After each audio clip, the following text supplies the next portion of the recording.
Hey, this is Anney. And Samantha. And welcome to Stuff I'll Never Told You, a production of iHeartRadio.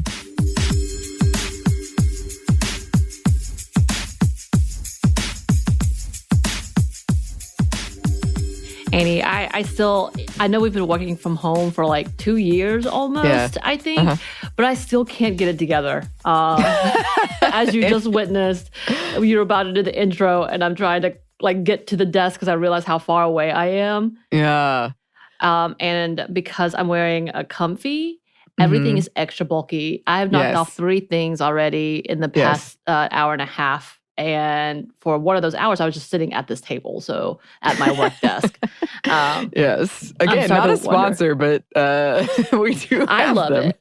I live in mine. It's like my little housing outside. If I was a turtle, this would be my shell. And I live in it like I'm a turtle. But all of that to say, I thought that was funny. There you go, y'all. Behind the scenes of how clumsy I am in trying to prep for recording even. But that's not what we're talking about. No, welcome to another episode of Women Around the World, where we talk about the amazing women around the world who advocate and fight for the rights and protection of others. And we want to give them praise and flowers today while they're still with us.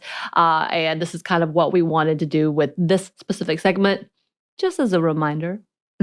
And today we are celebrating Blessing Okoedion. And I'm so sorry if I said that name wrong. We tried really hard to find the pronunciation and I could not find it. So we went with what one of the pronunciation sites said and had a good upvote. So if y'all know we did this wrong, give us a note. But she is a survivor who continues to promote awareness and advocacy for human trafficking victims around the world. January, by the way, is actually National Human Trafficking Prevention Month in the U.S., and we did want to talk a bit about those who've been affected and are working to end it. And before we talk about her experience and her incredible work, we do want to take a second to remind everyone about the facts of human trafficking and make sure we're talking about this issue in a constructive and factual manner. Yes, and this is something we have talked about a lot on the show. We talked about it with Bridget. But for our purposes now, we wanted to just go over some quick myths. Human trafficking is an ongoing issue, and it is something that should be talked about. But when misinformation and conspiracy theories are used in this conversation, it harms the victims and those trying to work to end these atrocities. So, some myths to dispel. Myth number 1, victims are kidnapped by unknown assailants. Nope. Typically, victims know their perpetrators, whether it's through friendships, romantic relationships, and even family members. Myth number 2, all commercial sex is human trafficking. As Polaris Project states, commercial sex involving an adult is human trafficking if the person providing commercial sex is doing so against their will as a result of force, fraud, or coercion. Right. And also to put to note, any person having sex under the age of 18, they are minors, and that is not ever consensual. Period. Yes. So that is always forced, if that's a question for anyone. Myth number 3, and y'all, we just took a few. Just an FYI. But anyway, trafficking is usually a violent crime. Again, from the Polaris Project, they state, the most pervasive myth about human trafficking is that it often involves kidnapping or physically forcing someone into a situation. In reality, most traffickers use psychological means such as tricking, defrauding, manipulating, or threatening victims into commercial sex or exploitative labor. So, yeah. Yeah, so those are 3 myths. There are many, many more. And there is much more information out there for those who may be interested at, polarisproject.org.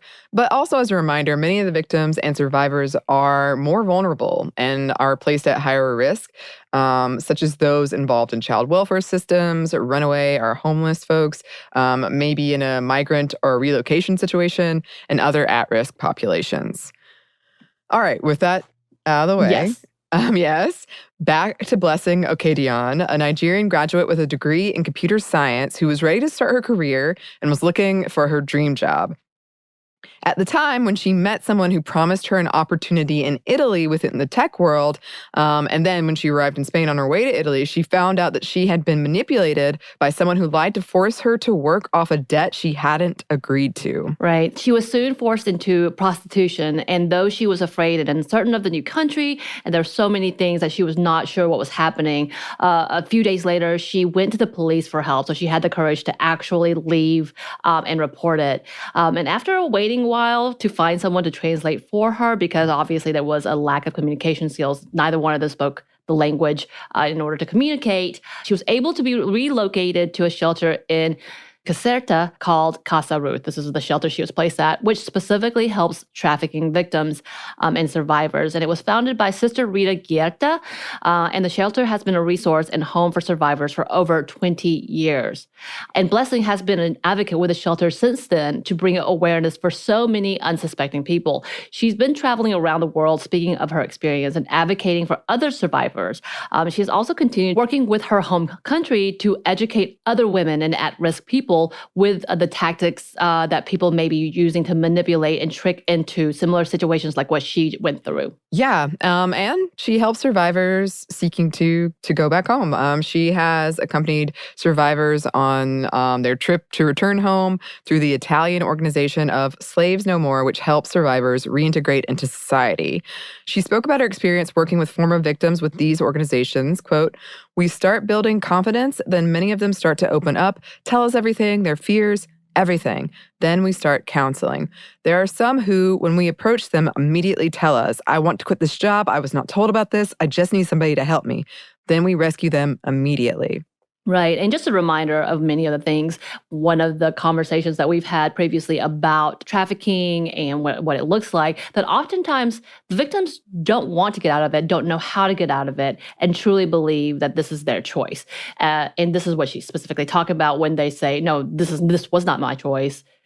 This was a trick. I didn't know. So just to put that out there. And in 2018, Blessing was awarded the State Department's Hero of the Year award for her, quote, commitment to the fight against human trafficking. And she continues to work to end human trafficking, challenging even the Pope, different government officials in what they are doing to help combat trafficking. She recently appeared with the U.S. Embassy in 2021 to address how to fight human slavery as one of the heroes of the program. And she continues her efforts to protect potential victims, survivors, and current victims. And just in case you wanted to know more about her story and or just what she has done, she's also released a book, I think it came out in 2018, about her experience titled The Courage of Freedom, A Woman Escaped the Hell of Trafficking. So I think that's the translated version of the title.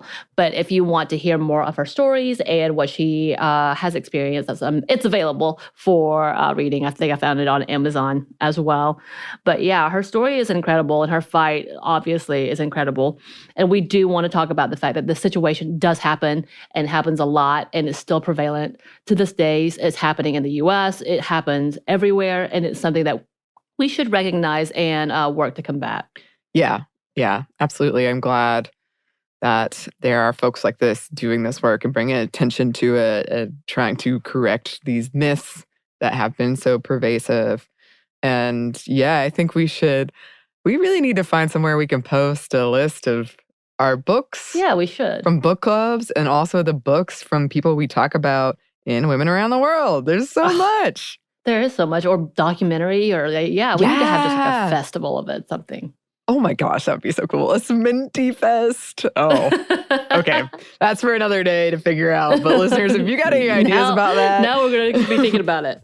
Yes, if you got any ideas about that, who we should feature, what we should feature. As always, we would love to hear from you. You can email us at stuffmediamomstuff@iheartmedia.com. You can find us on Twitter at momstuffpodcast or on Instagram at Stuff Mom Never Told You. Thanks as always to our super producer, Christina. Thank you. And thanks to you for listening. Stuff Mom Never Told You is a production of iHeartRadio. For more podcasts from iHeartRadio, visit the iHeartRadio app, Apple Podcasts, or wherever you listen to your favorite shows.